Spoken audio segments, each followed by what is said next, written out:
We're live. Hey, Saber fans. I know nobody's here right now. Everybody's,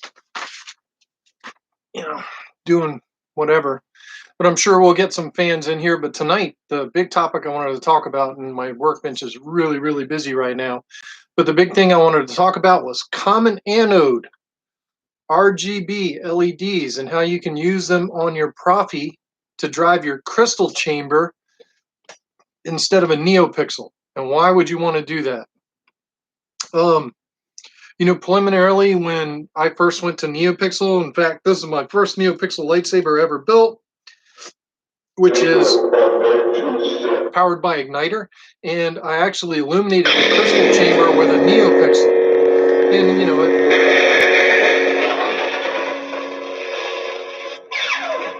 let's try that again. There. And it blade matches with lockup and blasters and all that stuff. So initially I was like, well, that's the way to go. The NeoPixel works, and a NeoPixel will light a crystal chamber just fine. Oops. Let me turn that thing off. A NeoPixel will light a crystal chamber just fine. But what I started noticing is when I was programming my crystal chambers for independent behavior, in other words, that's fine when it blade matches, but when you retract it, if you wanted your crystal chamber to pulse on and off, there's a problem with NeoPixels. And I've got another saber over here to demonstrate that problem. Stand by.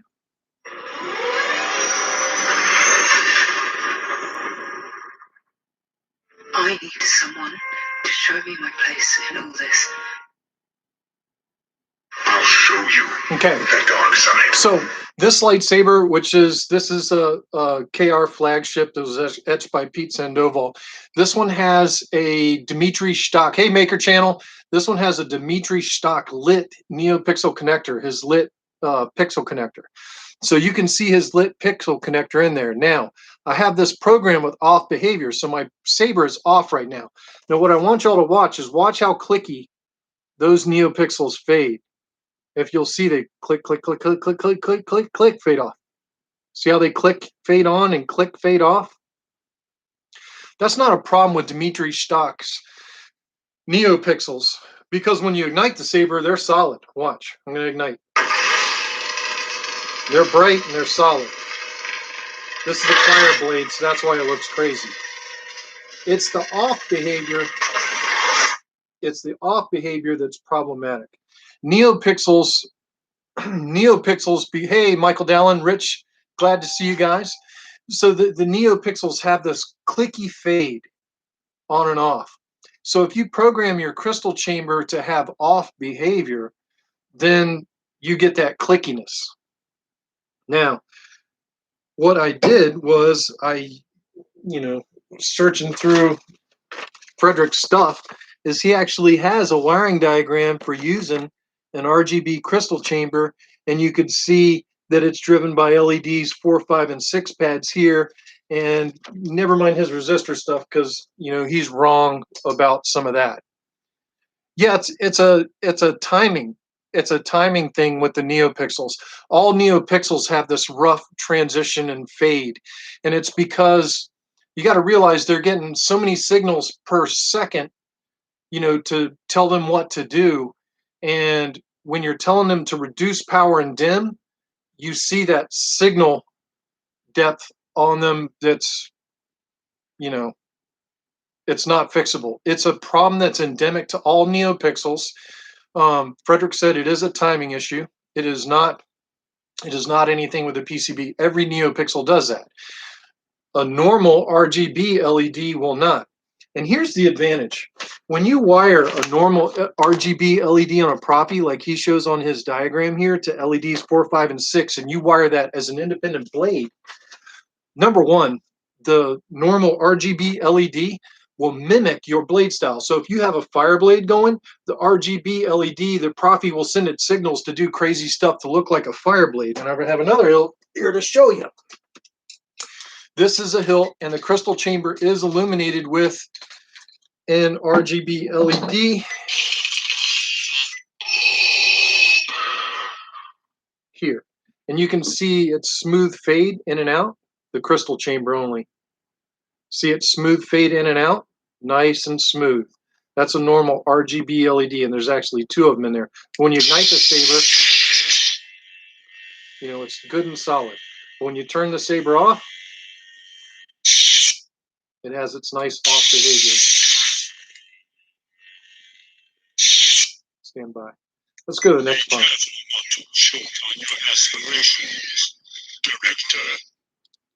And hoping you guys can see that. I don't know how it's going to show up. But you see that nice smooth fade, how it's not clicky and it's not timey? This is with an RGB LED. So when you ignite the saber, they're on solid. I've got speaker-induced clashes here with the bottom of my hilt off, but isn't that awesome? Now you can see I have NeoPixels here running in a Cylon fashion, and then when you ignite the saber, they go solid, and they also blade match to lock up. Now see that crystal chamber match and lock up? Look at that. Not only that, let's show a fire blade.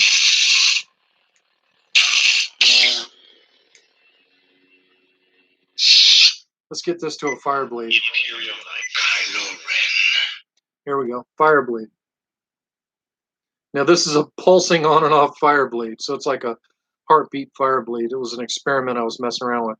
So let's ignite it, and now you can see the fire blade in the RGB crystal chamber. Isn't that awesome?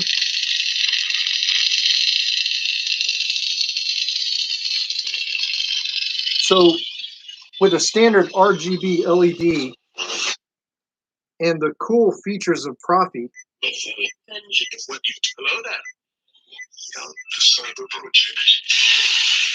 you can color match, even on the rainbow blade. So there's the rainbow blade in the crystal chamber.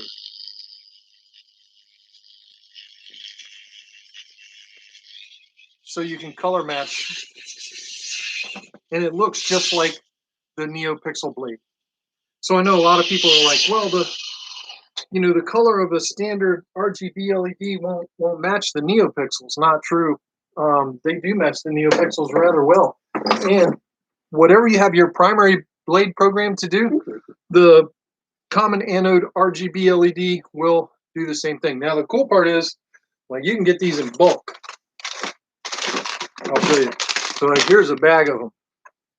These are all common anode RGB LEDs, and I can give y'all a hint right now because y'all have tuned in to watch my Monday night live video. And I know not everybody will watch these things, but for those of y'all that are watching, I've got a little friendly tip on these RGB common anode LEDs on resistors. The red LED is going to require an 82 ohm resistor. I believe those are 2-watt resistors, maybe 1 watt, I don't know. And then the green and the blue need 27 ohm resistors. Red can go to any positive in the Profi. It can go to your main battery positive. It doesn't matter. And the negatives, red goes to 4, green goes to 5, and blue goes to 6. And then whatever blade style you program in, the Profi is going to know to run that RGB LED like it's supposed to. And not only that, when you select the RGB common anode LED crystal chamber in your diagram, it's already going to generate the blade style for it in your config in the configurator. So just a friendly tip about how you can use common anode, and that's the common positive pole. So all the LEDs have one common positive. There are 4 poles on these RGB LEDs. The longest pole belongs to positive. The single next to it is red, and then this is green, and then this is blue. And that's how those common anode RGB LED works. You can test them with a test battery. Just make sure you're using an 82 ohm resistor on your negative lead on your test battery, and you can test all the colors safely, red, green, and blue, to make sure that you have the right ones. But when you wire them up, they're pretty low profile. You guys can see that. Very low profile, easy to light your crystal chamber with. And sometimes on the DV6s that I'm installing now, I'll flatten the top of those so it'll butt right up against the crystal that I'm using, and it lights them up really well. Now my DV6, the forward common anode RGB LED, has some issues, and I need to take it apart and redo that. The LED burnout. and the LED burnt out because I shorted it during the install, and I was like, whatever. And I just left it because the back one, if you could see like the back one, the back crystal was brighter because there's two crystals on that DB6 with the Goth chassis. And it's my personal saber.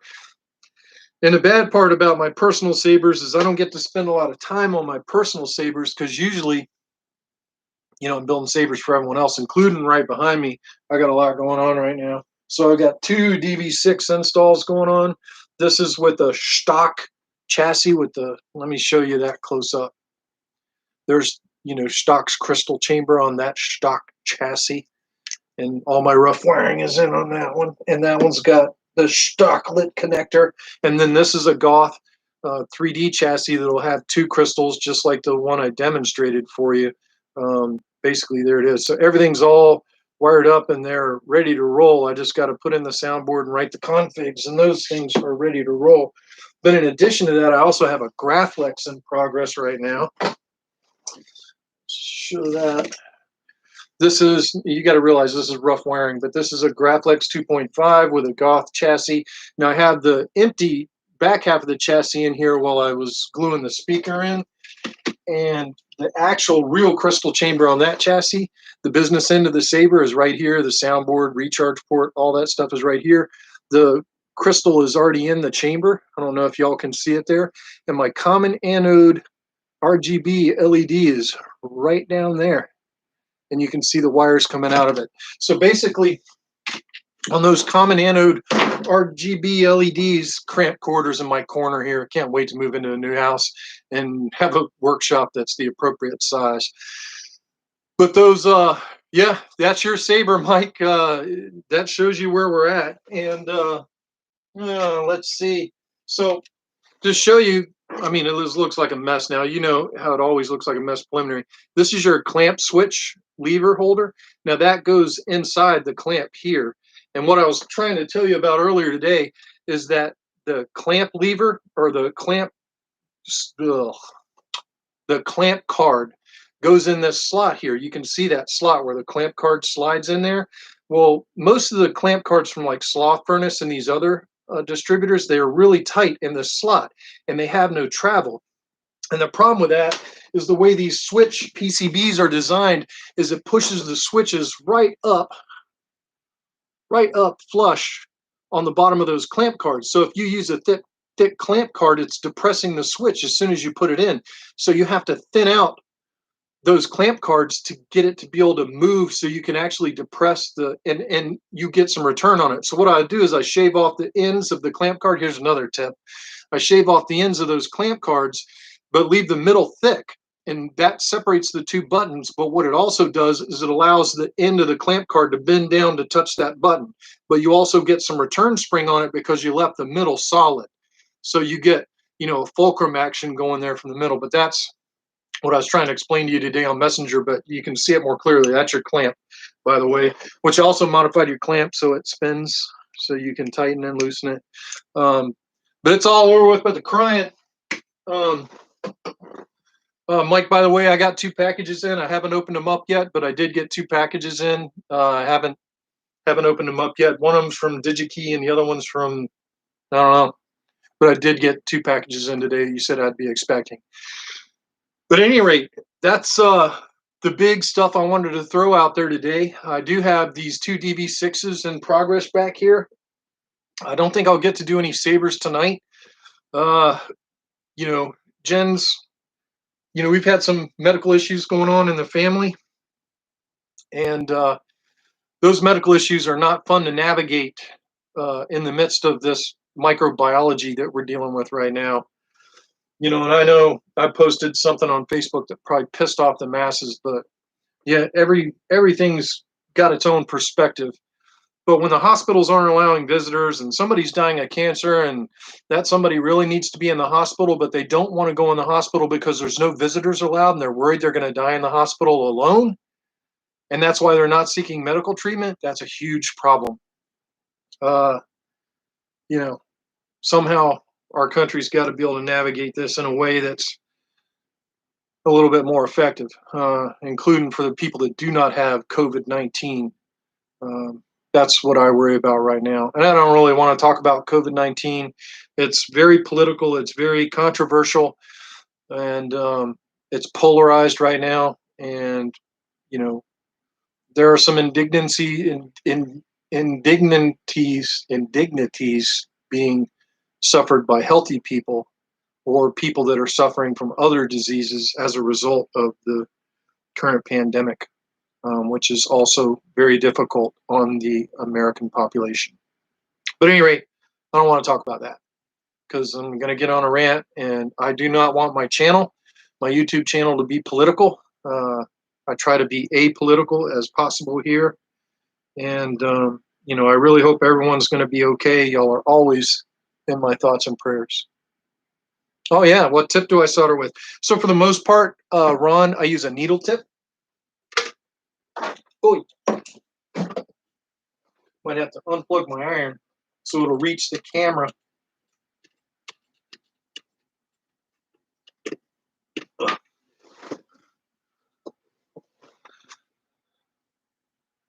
There is the tip that I use. You see my shaky hands. Needle tip. Very sharp.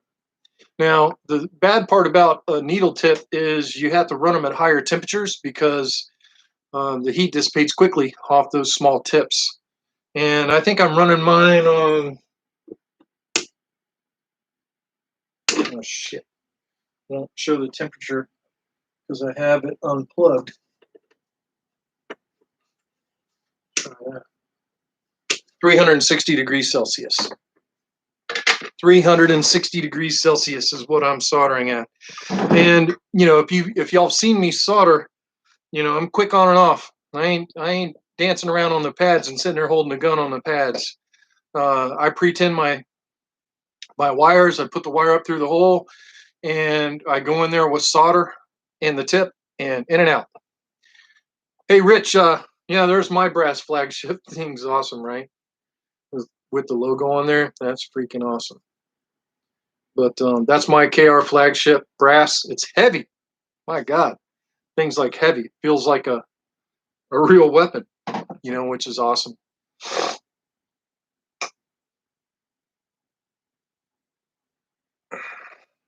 Yeah, I haven't tried a needle tip with the bend in it, Enoch Root, but I do. That is a Hakko iron and Hakko tips. Desoldering a NeoPixel. You know what? It's funny. Here we go. I have a NeoPixel strip right here. A lot of times when these NeoPixel strips come in, they'll have joints, and you'll have these NeoPixels that are separated more than the ones around it. How do you desolder those? Sometimes they solder them just on the front side, and you can just hit them with an iron while you're putting some pressure on them, and it'll pull them apart. You know what I mean? If you hit the positive with an iron and you separating that with some pressure while you're putting heat on it, they'll come apart. And then once they come apart, what I usually do is cut the strips to bring them close together. What is it, like 9:30 in the morning in Australia, Max, on Wednesday? On what is today? Monday? So it's Tuesday morning, 9:30 Tuesday morning or something like that in Australia. But yeah, once you get the strips separated, then you want to cut the excess. Now you got to leave enough of a pad on both sides so that when you bring the strips back together, you can solder them back together. Usually what I'll do is I'll solder mine on the front side and then turn them over and then solder them on the back side. And then, of course, if you're going to use those strips in a blade, you have to use some electrical tape to insulate that joint so you don't get, because remember, when you put NeoPixel strips back to back, you've got reverse polarity because your positive is on this side on this strip and your negative's on that side on your back facing strip. So positive and negative being in that closer proximity is bad. So you got to have an insulator between them where you have open joints like that. Yeah, if you watch my blade building video, Ron, I had a lot of problems with the strips in my blade building video, and it was kind of funny. I'm like, geez, here I am trying to shoot a blade building video, and I got a crap strip, and that's very common. These strips come from China, most of them, and A lot of these strips have problems. They have joints that are too wide. They have joints that aren't any good. They have, they soldered them too hot and they burnt the NeoPixel after the joint. My guess is that if you ignite your strip and then it ignites up to a certain pixel, what I would do is I would cut out the first pixel that doesn't light up, and then I would cut that totally out of the system and try to remeld that strip back together.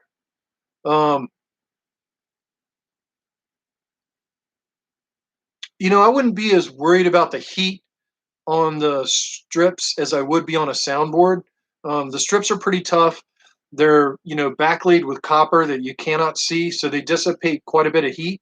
Now, at the same time, you don't want to sit there and scorch the things, but the strips are certainly less sensitive to heat than. Hang on, this could be an emergency. Hello. I did not. That was me calling your phone to make sure that my number was in your phone. Are you okay?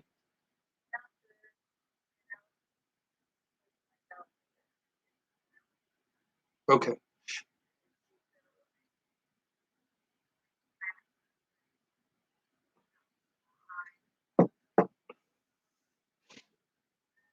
Okay, well, tell her I said hey, and I've got to run. I've,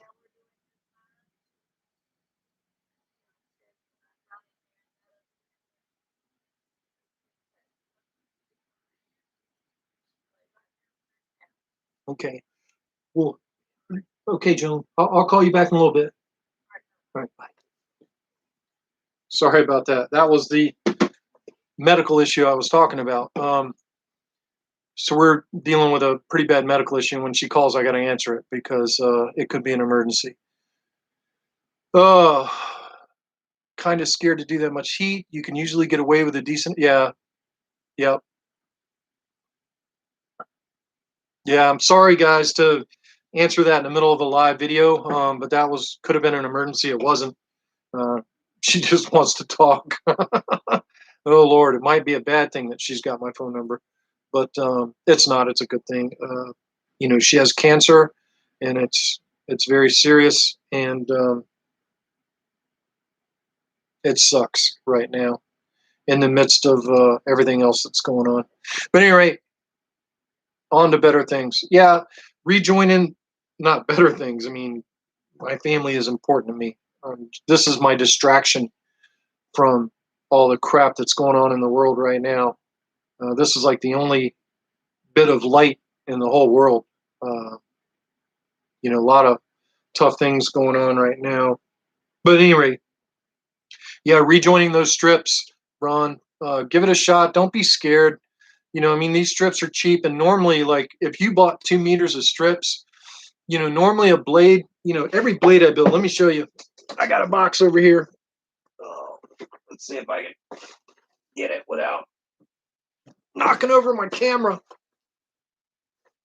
So, I buy my strips in 2 meter segments, and when I build a blade, I always have about that much of a strip left. So if you're worried about cooking a couple of LEDs or, hosing a couple of NeoPixels on this strip, don't worry about it. Yeah, Maker Channel, it does. And she's getting ready to start chemo this Thursday. And it's been delayed and delayed and delayed because of all this COVID nonsense. And it's getting a little bit late. But anyway, cancer definitely does suck.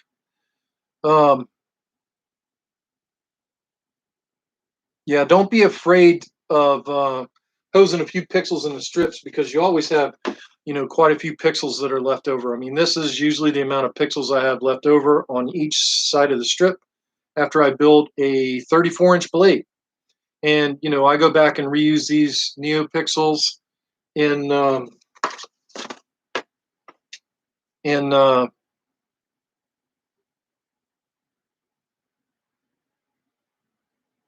accent LEDs. Like here, I'll show you all something in a Graflex. I have not made a 3/4 inch blade, Rich, but I have made a 7/8 and a 7/8, and I've made a bunch of 7/8, and 7/8 are tight. really tight. I guess I'm sharing more secrets on my channel. This is True 1777. This is his Graflex, and I'm just going to show a quick shot of this because I'm not going to show you how I do it, but you can kind of see its location. But bingo, neopixels in the chassis. And so I use those pieces of leftover strip to do this kind of stuff. Now, how I close all this up and finish it up and diffuse it, I'm not telling you. That's my little secret. But the bottom line is that those neopixels can come in handy. But don't be afraid, Ron. Don't be afraid to cut those strips and rejoin them and test them again. If you have a way to test them, cut them, solder them together, fire them again. And the funny thing is, you may have a couple of failures where it didn't work. Just try to keep resoldering the joint. If that doesn't work, cut out another neopixel and solder it again. If you start getting to the point where you're cutting away, a foot of neopixels, you can be concerned. But if you're just cutting away one pixel at a time and trying to rejoin, but usually the data line is where you're going to have issues. So number one, you want to make sure that you get a good solder on that data line and that's the center pad on the neopixel strips. And then what you can do when you're testing them is go ahead and hook it up to your test board and measure to make sure you've got voltage all the way up the strip. And if the strip doesn't light, you've got one of two problems. Either you've got a data line that didn't make connection across that joint, or you have a bad pixel. And if you have a bad pixel, cut it out. That's what I do. I test voltage on my pads, at the beginning of the strip, and then I go all the way down to the end of the strip and check my voltage at the end of the strip. And if I've got relatively similar voltage from the beginning to the end of the strip, then I go to looking at data or a bad pixel. And that's how I handle that. So Max, I know you just signed in, and you're down there, down under, you're just waking up. I bet you're in pajamas. But I just wanted to let you know you might want to go back and watch the beginning, because I was talking about common anode RGB LEDs and how you can use them to light up your crystal chamber and mimic your blade effects. And it looks as good as a neopixel. And the cool thing is you get smooth fade on and off. So if you program off behavior in your crystal chamber like I do, you get really smooth fade. And I even told you which resistors to use on it, which normally I don't do that, but in my live videos I will. Bada bing. You have the resistors I use, and you have the common anode RGB LEDs. Okay. Valero Huove says, I'm new to this, and I'm sorry if this is a bad question. How easy it to put new sound fonts on a Profi board? Well, it is easy if you know what you're doing. You don't have to reprogram the Profi to put sound fonts on it. What you need to do, the first thing you need to do, and I probably need to do a video about this. I kind of have, but I probably need to do an updated one. You pull your SD card out of the Profi and put that into your computer. And number one, you need to clone what's on that SD card. Exactly. So you make a copy of what's the contents of that SD card on your computer. Once you do that, you can go in and find, let's say like there's a font on there and you know what it is. Like when you ignite the saber, the boot sound is, let's say, I don't know, one of the stock Profi videos or one of the stock Profi fonts. And let's say it's Gray Jedi. And you're like, okay, I want to get rid of Gray Jedi, and I want to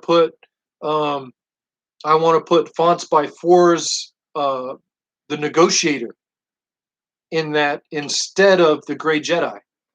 Then what you would do is you would find that folder that contains the font Gray Jedi, and sometimes it'll be labeled Gray Jedi. It could be labeled G Jedi. It just depends on what your installer named the folder.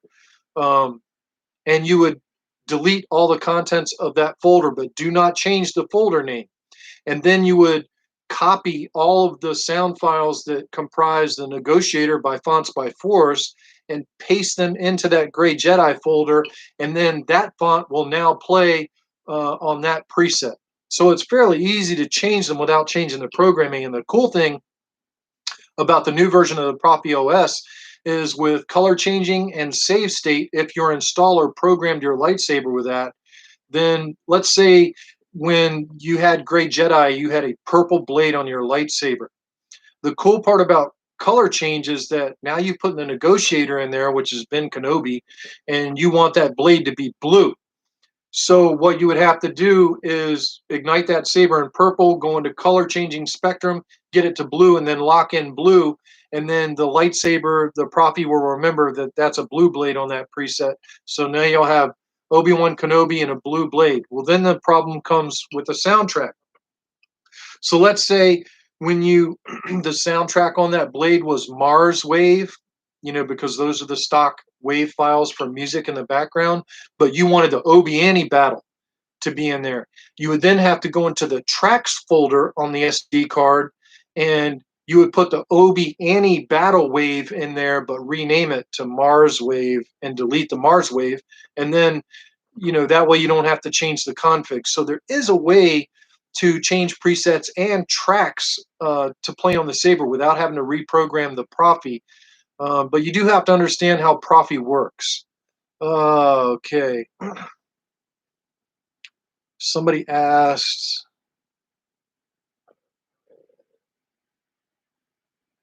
have I done a Mace Windu install before? I have, but it was out of MHS. I haven't done a full Mace Windu Tyler, not one of the current props.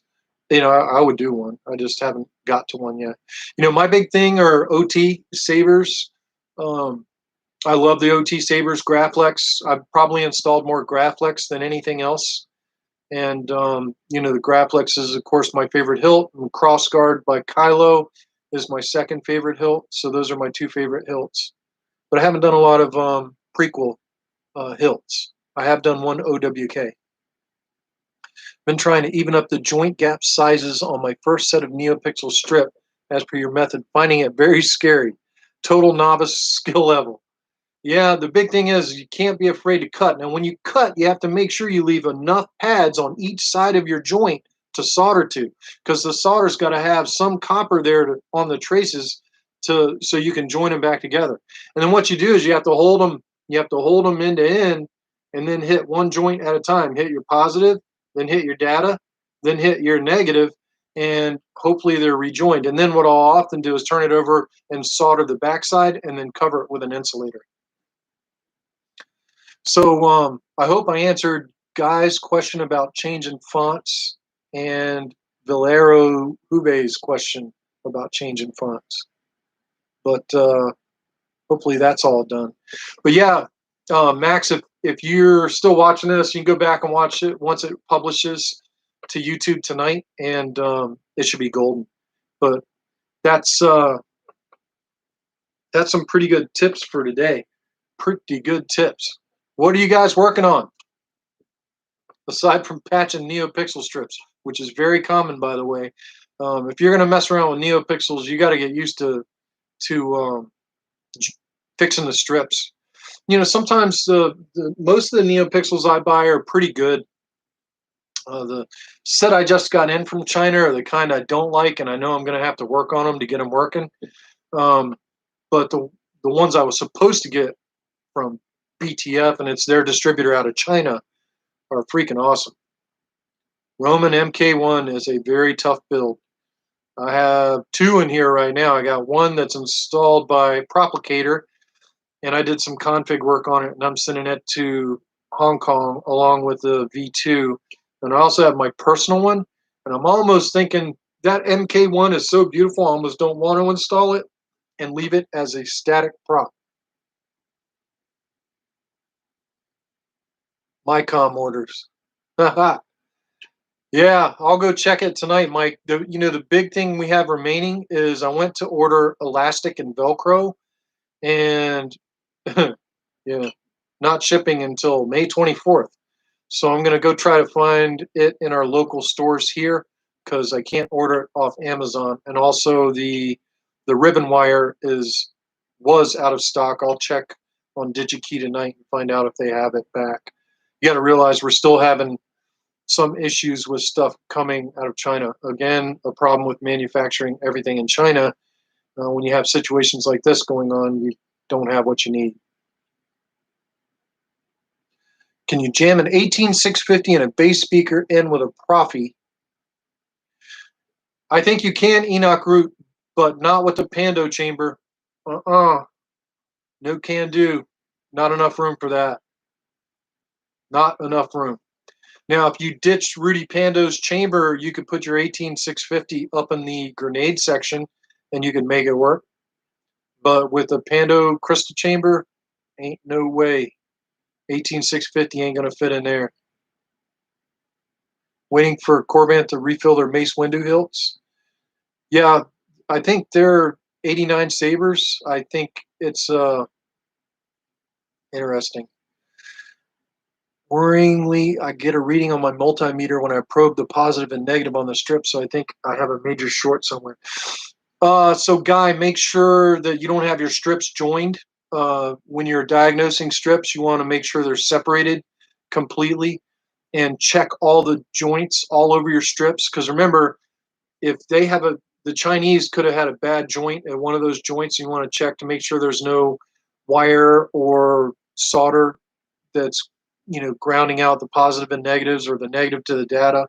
So yeah, if you're getting continuity between positive and negative, you definitely have a major short in your strip somewhere. I mean, they could have put a NeoPixel on backwards, and then finding that's going to be tough.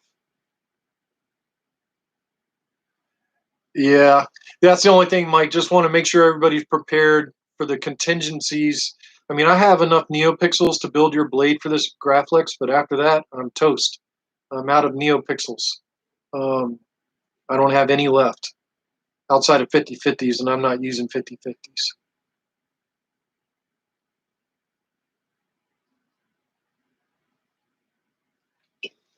Yeah, give it a shot, Ron. Don't be scared of it. I know NeoPixels seem expensive, but I think I'm paying, now, there's about $24 a strip.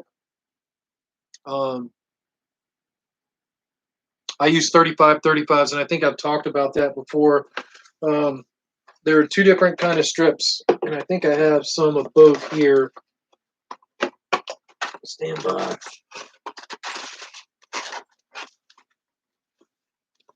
Along with my gazillion Profis. The funny thing is, like, everybody's posting, anybody got Profi 2.2s? I have 20 of them. We can't have them.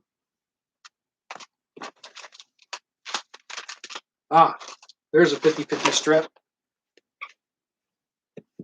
Yeah, so this is a WS2812B strip or the 50/50. I'm trying to, God, this camera stinks, man. So this is a 50/50 strip, which is the WS2812, and next to it is a 35/35, and you can see that there's a drastic difference in the width. So the strips that I prefer are the 35/35s. Those are the SK6812 strips, and there's a reason. On the 50/50s, initially everybody was like, oh, I want the 50/50s because they're brighter, and somebody put, a light meter on them, and they were like, some minor percentage, inconspicuous percentage brighter than a 35/35. But the problem with the 50/50 is you got to realize you're putting these strips back to back, and the NeoPixel's emitting light like this, but the edge of the strip is out here. So the light hits that edge of the strip, and you get this shadow all the way down the blade lengthwise where the strips join. And you cannot illuminate that edge of the blade or the opposing edge of the blade because those strips are so wide the light can't get around them. Whereas on a 35/35 strip, which are very narrow, you can see that the pixel's almost at the edge of the strip. So what happens on the 35/35s is the light is able to make it to the edge of the strip, and then the LEDs from the other side also make it to the edge, so there is less or indiscernible edge shadowing on a 35/35 blade as opposed to a 50/50 blade. Now, big names, including GCS, use 50/50 strips. I think Vader's Vault uses 50/50 strips. I have not, and I built 50/50 blades. I mean, I have built 50/50 strip blades. And on every 50/50 strip blade that I have built, edge shadowing was a problem, no matter what I did for diffusion. It got to the point where I started trimming the 50/50 strips to make them narrower, and I actually ruined 2 strips because I trimmed too much off of them. And even on the strips where I was able to trim them and keep them working, I still had edge shadowing. So for me, and this is my opinion, 35/35s are the way to go. Max got a new saber which has a recharge port and a 16mm hole, and you want to get fully removable chassis in a 1 inch. What do you recommend? So Max, if you, and I don't have my caliper with me. Oh no, I do. So Max, what you need to do is you need to go buy a caliper like this. And the cool thing about a caliper like this is you can measure inside.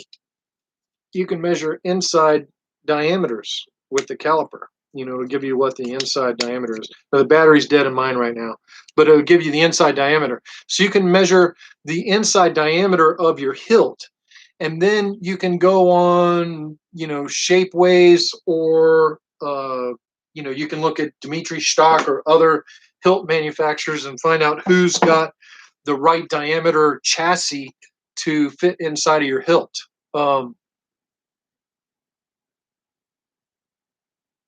Yes, I did. Yeah, Mike, my TFA saber now, when I demoed it, I demoed it with 50/50s, but the blade that I run in my saber are all 35/35s. And the reason for the 35/35s is precisely what I said. You just don't have the edge shadow on 35/35s. You get a fully lit blade all the way around from emitter to tip. Yep. And Fernando's dead on there too. Uh, you know, in case y'all didn't know, if y'all, Fernando's like the blade guru. He is the blade guru in the saber community right now. For anybody that didn't know, and he's telling you he's using 35/35s. Oh yeah, his helmet. His helmet is awesome. Have you seen that, Mike? Have you seen his helmet that lights up with Profi? The thing is sick. That should be illegal. It's so sick. It probably looks better than what they used in the movie.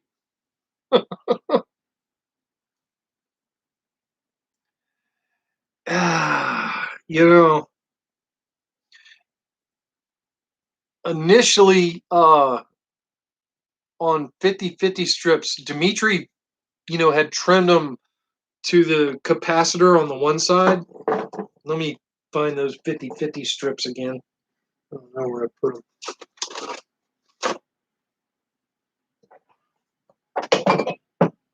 Ah, there they are. I found them. So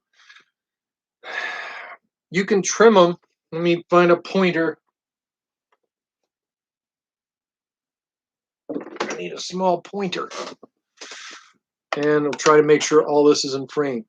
So you can trim them right up to this capacitor there on this side. And actually these strips you can't. See how on these strips the pads are near the outside? Move. See how the pads are near the outside?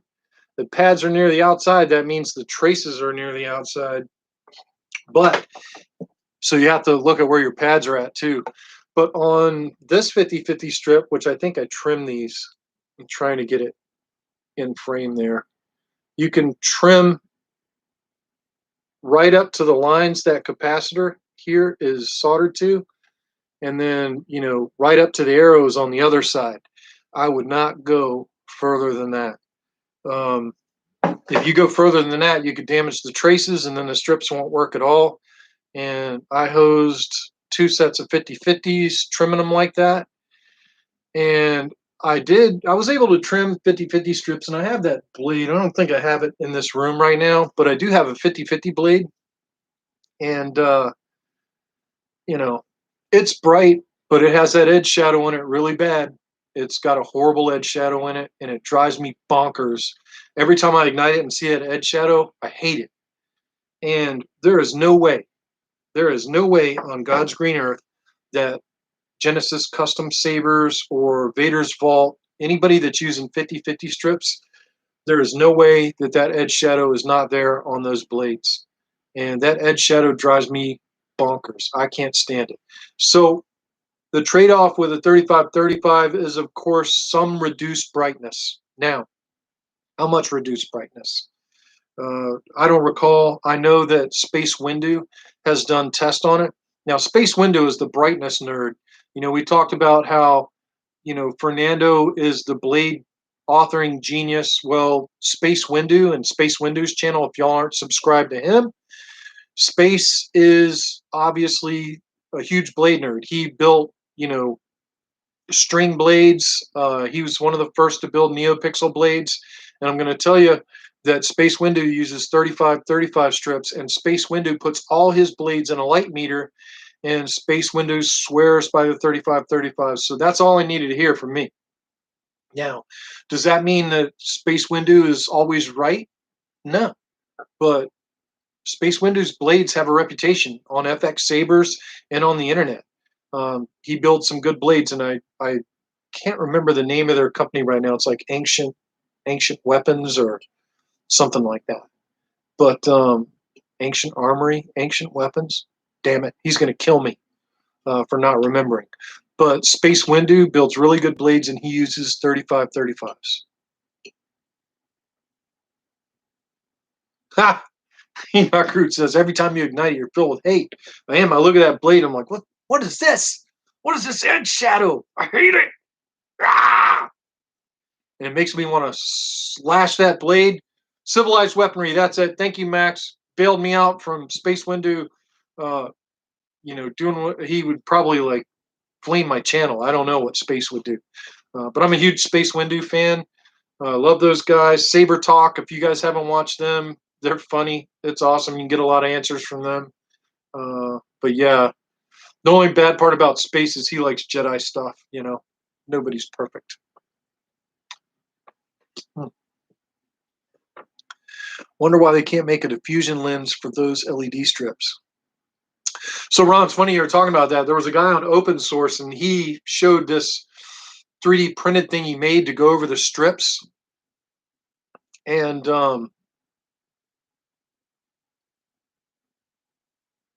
you know, he was experimenting with that, but it didn't work out. You have the diffusion tube rather than the film that fits inside your outer blade. Yeah, stand by. Let me show you that. I think I have one handy. I have a 1-inch blade here. I know I have some diffusion tube because I need it for the project I'm working on.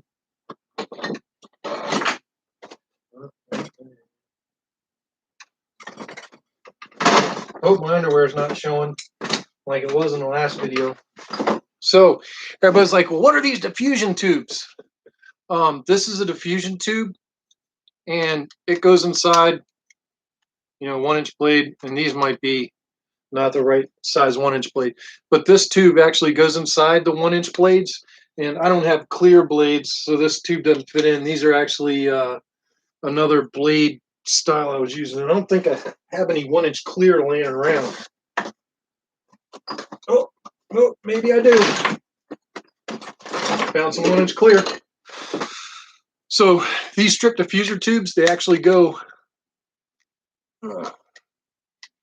inside. Everybody stand by. They go inside the blade like this. You see that?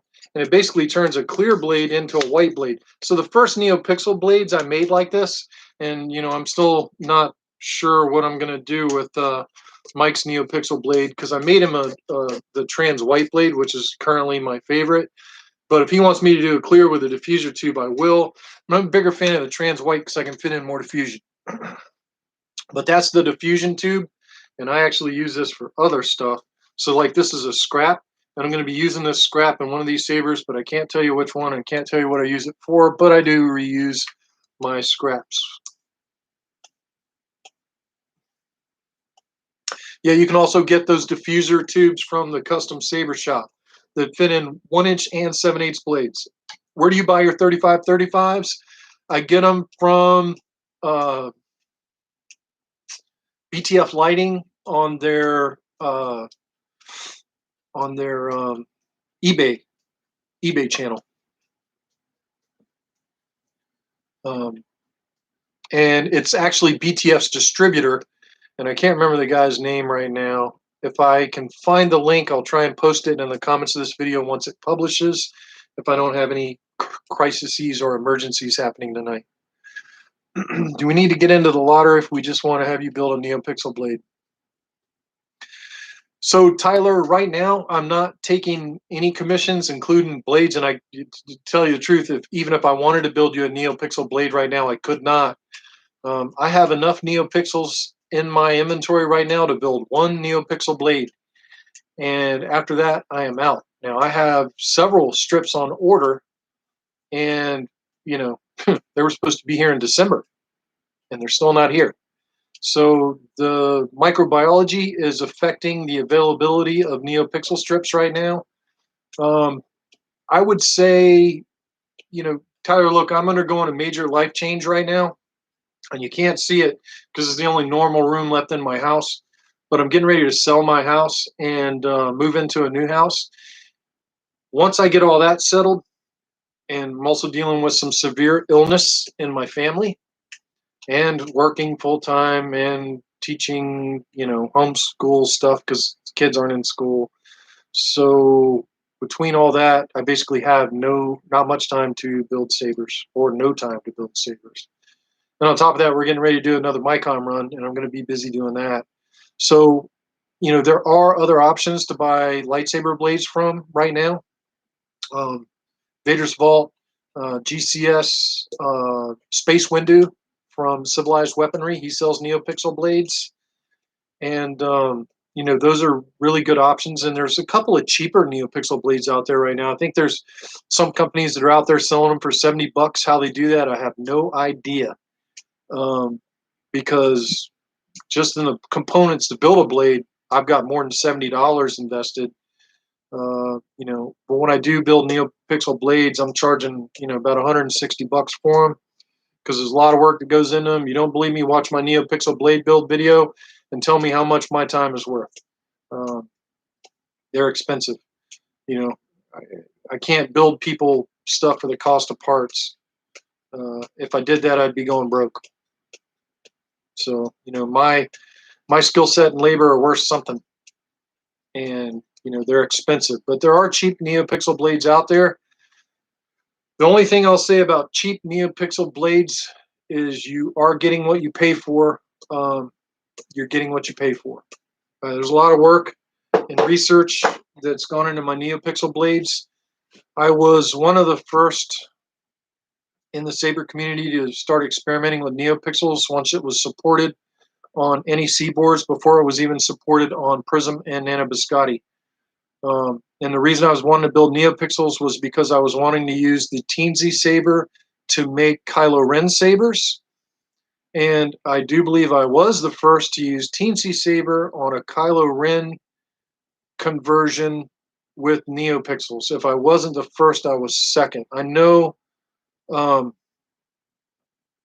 Ethan Zimmer has built one, but I don't know that it was a BS conversion.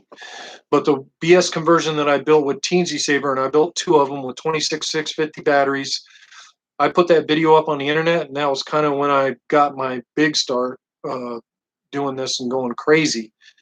That's the video that was on the internet that went ape, and the Chinese were stealing it and saying, you could buy this saber for $30. And, not true, which... the true 1777, those sabers weren't $30, and there was a lot of pain, including me destroying two Teensy Saber V3 boards in the process of trying to learn how to do all that crap, which is why I did the videos I did on how to build those Teensy Sabers and program them, because the instructions that were available when I did it were slim to non-existent, and Frederick's a lot smarter than me, and I don't speak on his level or read on his level. And so, once I got up and running on Teensy Saber, converting over to Profi was easy. And then, Fernando got involved and built his sabers. And then Fernando and Frederick have been one hell of an alliance. You know, there's no way that anyone else can keep up with the rate of innovation that's going on in Profi right now. I can't keep up with it. I mean, Fernando's got new stuff coming out every day. But for blade styles and complexity and features and all the different things you can do inside your saber, I think Profi is really hard to beat. For simplicity and smooth swing, CFX works. CFX is a great soundboard. Plector Labs, they ain't going nowhere. They're here to stay. And I've installed a CFX, and after I got it tuned in, I was okay with it. It was okay soundboard. But as complicated as open source is, I still love the open source soundboards because of what you can do with them. The bad part about open source soundboards, and this is the bad part for an installer, because people want all the things that Profi can do, and you install their saber and you try to make it exactly how they want it with all the cool stuff they want, and you send it to them and they want to make changes. If they're not willing to take the time to learn Profi and how to work in Arduino and how to mess around with their config files, it's a lot more difficult to revise a Profi saber than a CFX. But at the same time, a CFX cannot do everything a Profi can do. I was okay with CFX Rich for beginner installers and end users. The CFX is easier. Have I installed a 1-inch chassis? I think the narrowest chassis I've ever installed, Max, was in a Saber Forge, and it was probably an inch or less in diameter, and it was about the diameter of an 18650 sled, because that's what I used for a chassis. 1-inch Saber is tough. That's going to be a tough fit. You might have to get really creative.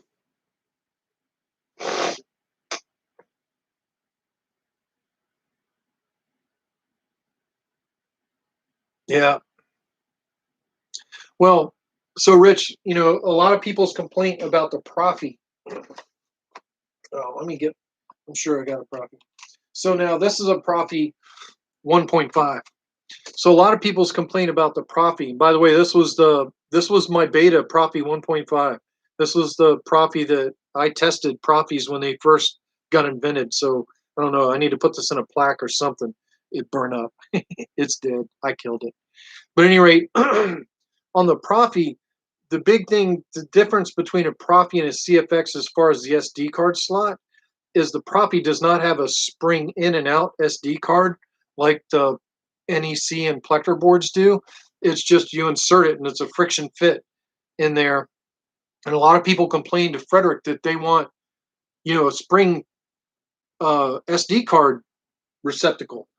And, the reason that Frederick didn't do that is because when you do it, it makes the board wider, because that spring SD card receptacle has a wider profile. So you have to have a wider soundboard to fit it on. And Frederick wanted to keep the Profi or Profi, better say Profi, or else I'll be in trouble with Birchie. But Frederick wanted to keep the Profi as narrow as possible, so it had a really small footprint. Yeah, I saw that, Ken. I saw the Verso working, and the Verso is another soundboard that's out there that's pretty awesome right now. That simple, it gives you smooth swing, and you have color changing on it. And anything that Cal does at KR Sabers is probably going to last. Yeah, the Profi is very, very small, very, very small.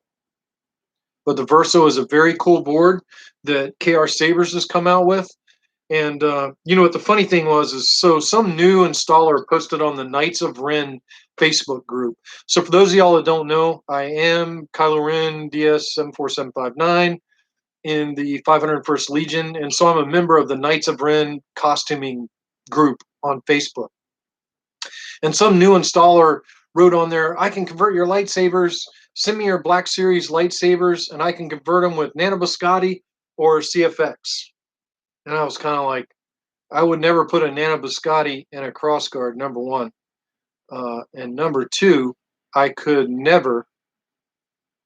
not put a CFX in a crossguard because you cannot get delayed ignition on a NeoPixel crossguard lightsaber with CFX using the current TCS-S NeoPixel connectors. Now you could if you used a modified connector in one of the Quillions, because the problem with the Plector Labs CFX is to get delayed ignition on the crossguards, you have to have a data out on one of your Quillions that goes into your main blade. So I would not use CFX on a crossguard. And so I started questioning the guy, and I don't think he knows who I was or nothing. But I was like, so how do you do delayed ignition with CFX in a crossguard? And he quoted the manual, and I'm like, yeah, I know what the manual says. I was asking you how you do it. And he says, well, you just do it per the manual. And I'm like, well, how do you deal with the Quillions and what adapters are you using? Oh, I just use a standard adapter and modify them. And I'm like, how's that work? So in other words, I don't think I'd use that guy to install my crossguard lightsaber because it won't have delayed ignition, or he's going to do something crazy. What are your thoughts on NEC's Igniter 3? So, you know, it was funny because, you know, Birch did a video on Igniter 3 the other night. And I was just like Birch, a huge, Space. Crossguards are crazy.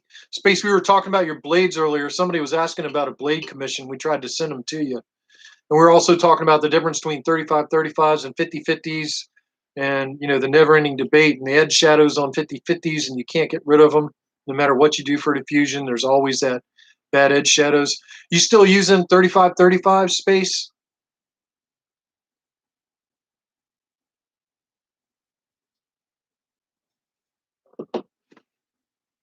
Yeah, me neither. And I told everybody, I'm like, you know, the whole reason I went with 35-35s was because of you. That's what I use in my blades. We're getting back to talking about Nigon and the NEC and the real swing versus Profi smooth swing. When I first started installing sabers, I was a huge NEC fan. This was my first NeoPixel lightsaber.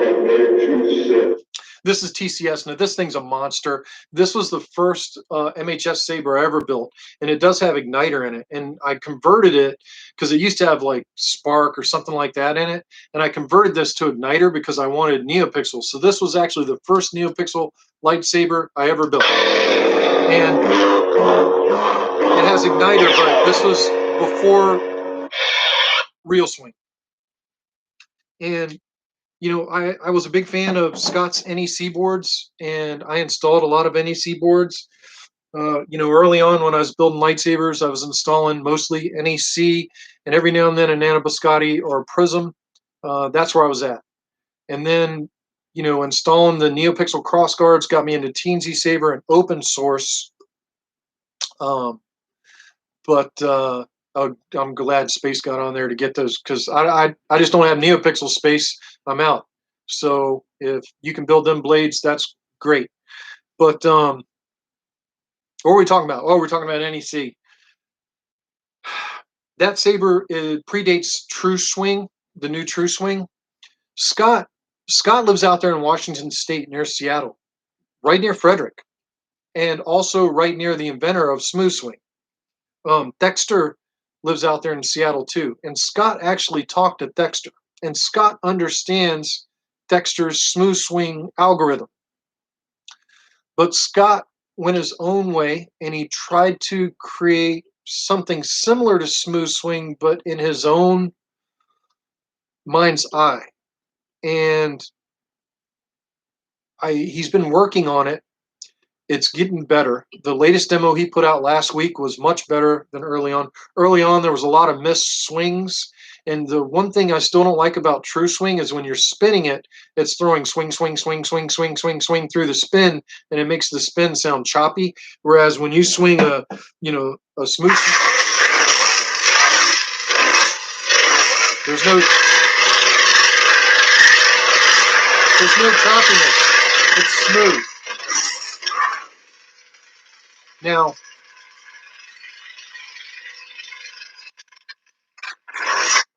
the smooth swing algorithm that was created by Thexter was, first used on Thexter's stuff on the FX forums. And I'm trying to remember the FX Saber OS. I think they were using it on like a bunch of those breakout boards that they were doing over there on FX Sabers. And then there's still a thread. Like you can go on the FX forums and there's the thread where Frederick started talking to Thexter about the smooth swing algorithm, and Frederick kind of modified it and adapted it. Yeah, DIY, thanks, Space. And the thread's still on FX forums. You can actually go see where Frederick and Thexter were talking on the FX forums in the open source section about smooth swing. In fact, I posted in that thread to bump it a couple of months ago so people could see it. And Frederick basically took Thexter's algorithm, modified it, changed it, recoded it, and ported it over onto Teensy Saber. And Teensy Saber was the first, and you want to say manufactured soundboard, with Teensy Saber wasn't. Teensy Saber was still as homebrew as DIY was, but Teensy Saber was more available. Yeah, I started with Teensy Saber Space. In fact, what really got me into this was wanting to build a Kylo Ren uh, crossguard lightsaber with neopixels and delayed ignitions and the fire blade. And I got into Teensy Saber for that. And that was really the funny thing is Mike, the guy I built, I built two of those sabers. I built one for the True 1777 on here and one for myself. And the video of that Teensy Saber Kylo Ren kind of went viral in the lightsaber community, and the Chinese stole my video and were selling sabers for $30. So yeah, I started on Teensy Saber, but while I was building those cross guards, that's when they made the first smooth swing fonts, and you had Dexter and Deodad Josen and Frederick and I believe Cal from KR Sabers all started the first smooth swing fonts, and I started testing them, testing the smooth swing fonts. Actually, started building my own smooth swing fonts, and I had written Juan Sith an email. Hey, indeed, I'd written Juan Sith an email trying to get him to come on board, and he didn't. And I think Juan Sith's kind of a Plector guy or Vader's Vault guy, and they stayed loyal to Plector. And so Juan Sith never came on, but who did was K-Sith. And K-Sith said, I'll jump in. How do you do it? And I showed K-Sith kind of how I did it. And K-Sith sent me a smooth swing fonts. And K-Sith was really out there initially making a lot of the early smooth swing fonts. And I believe the first one that really started sounding good was Crossguard and K-Sith's Crossguard. And I put that on both of those lightsabers that I built with Teensy Saber, and that was in the early days of smooth swing, before it went totally mad. And well, I was kind of getting distracted because we were talking about NEC boards and True Swing. But what I wanted, you kind of got to give a little bit of the history. Hey, what's up, Birchie? Welcome home. What I was trying to talk about, and we were talking about because of your video last night, Birch, on True Swing, is that when smooth swing was in its infancy, there were a lot of big names out there in the saber community going, this is a fad, it's glitchy, it doesn't work, blah blah blah. And the bottom line was it did work, and I was putting videos out there showing it worked, and it wasn't glitchy, and it did sound awesome. And oh, thanks, Space, you're the man. The Space Window, what are you doing? That's only my second super chat ever. I have to go back and return a favor. I'll super chat. Oh, and by the way, tell Gabe that thing on my virtual reality thing was awesome. I watched the Rise of Skywalker on my virtual reality headset the other night. It was freaking amazing. Getting back to NEC Smooth Swing. So Scott DeBoer lives out there in Washington State. He owns Nigon Electronic Corporation. And I love Scott. And Scott's a great guy, and he's got a big heart. And oh yeah, but Scott talked to Thexter out there, and Scott understands Thexter's algorithm. for Smooth Swing, but he wanted to do his own. And Scott came up with True Swing, which True Swing, when it's still in its infancy, True Swing was having a couple of issues, and Scott's done, I think, 2 revisions on True Swing, and his latest video and his latest revision came out last week, and I think it's awesome. Yeah, I know I need a new camera. Thanks a lot, Rich. Someday I'll have a cool setup like space with lights and all in the background. My garage will look like space. Who has the best background is Space Windu and and Mad Cow.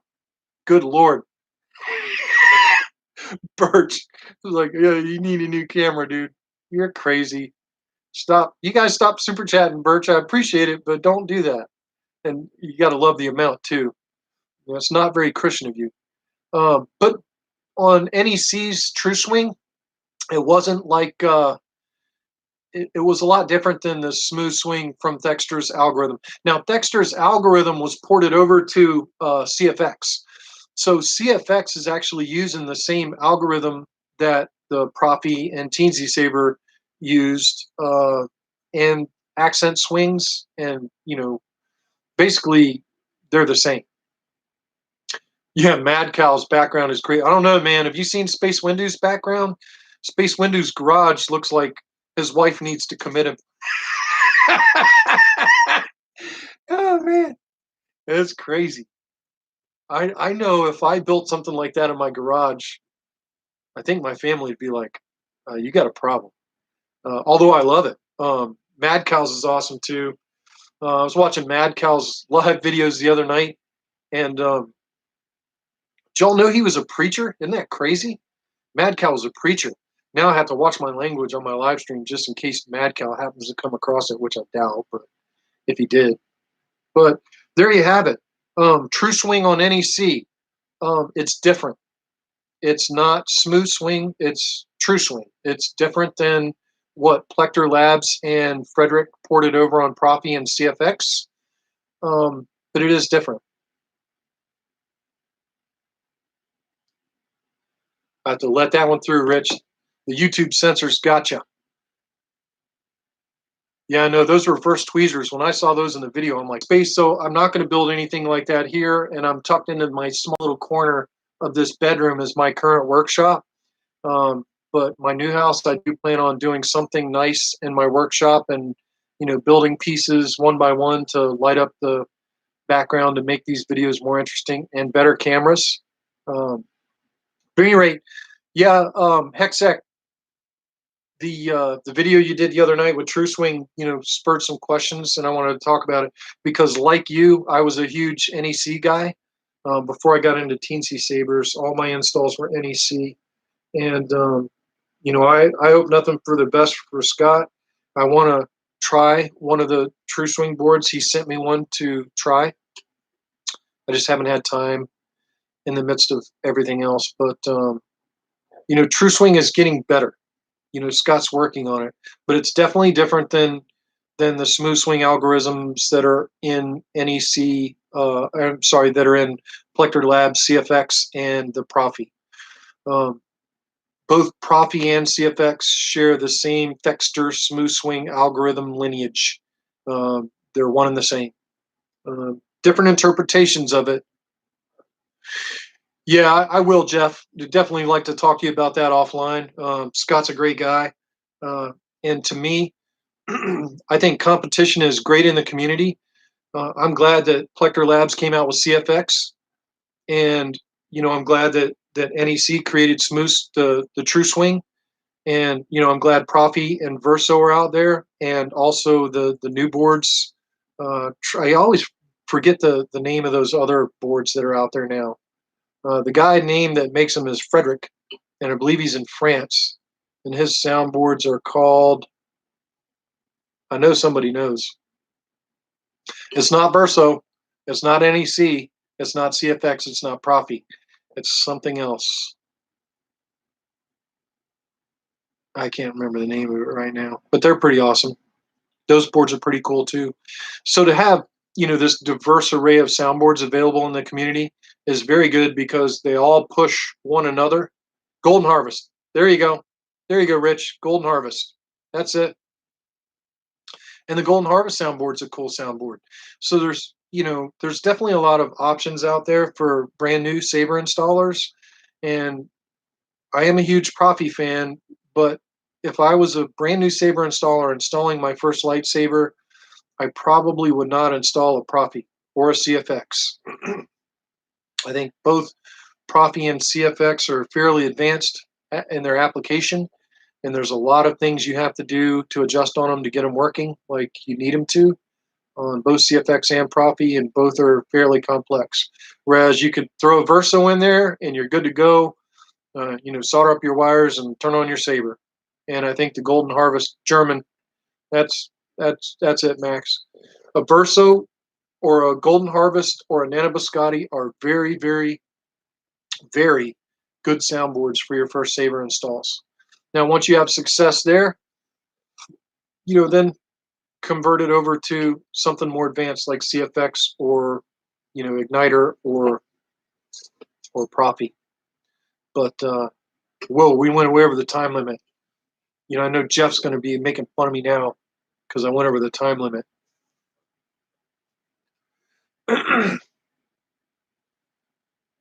Yeah, that's the thing about Profi Fet, and the problem with a lot of these new guys is they just want to do it now. And there was this guy on open source, and sometimes he's on my live screens, but he's not on here today posting. But he installed a very complex Saber with Profi, and he had a lot of stumbling blocks along the way because I think he was trying to do too much too fast, and it cost him a lot of money. Oh, Space, I have a self-imposed time limit of 1 hour, and I've exceeded that. It's now 1 hour and 17 minutes, and Jeff says that I can't keep to my time limits because I'm a hillbilly. Oh, yeah. But at any rate, it is time for me to end this thing. My dog. And the funny thing is, Space got a Weimaraner too. Come here, Risky. My Weimaraner needs surgery. He needs knee surgery. Come here. Come here. Come on. Come here. Come here, buddy. Come on. Come on, join me on the live stream. Come on. Come on up here. Oh, there we go. There's my Risky. Space got a Weimaraner too. He needs surgery. Yeah, he's got a bad knee, and they can't do his surgery right now because of the microbiology stuff going on. They don't have enough medical equipment, so Risky's now a pothead. And he's on CBD oil. He's on CBD oil and pain pills. So I make fun of him. I'm like, hey, pothead, come over here. But he's a good boy. Yeah, he's already had knee surgery on his right knee, and now he needs it on his left knee. And yeah, he's on CBD oil. So we make fun of Risky and say he's a pothead. Yeah. Yeah, he needs surgery. And this will be the second one. So for those of y'all that watch my channel and have watched it, you've probably seen the last video from his last surgery.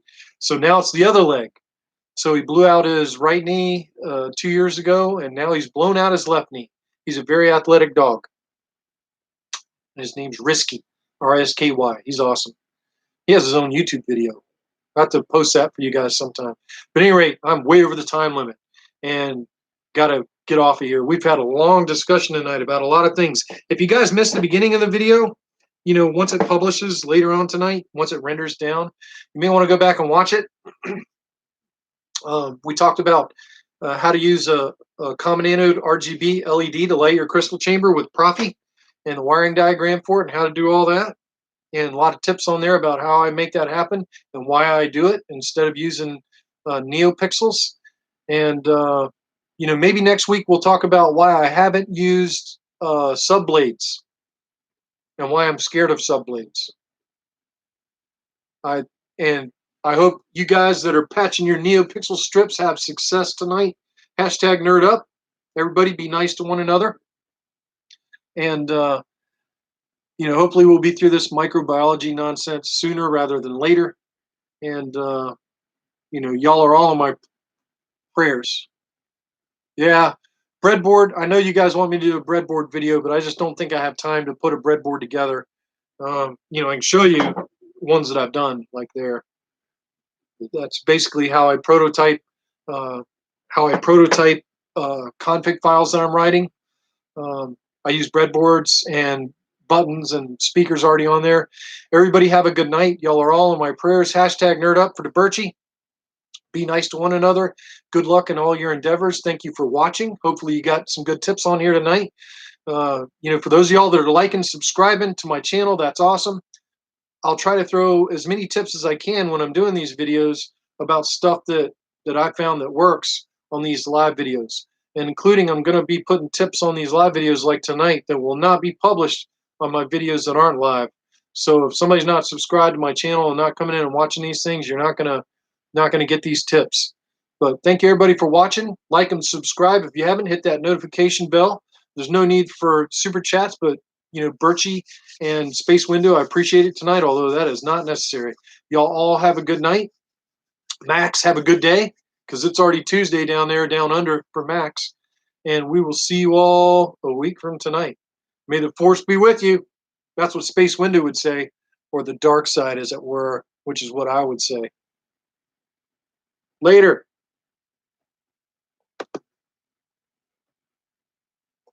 Peace be with you all.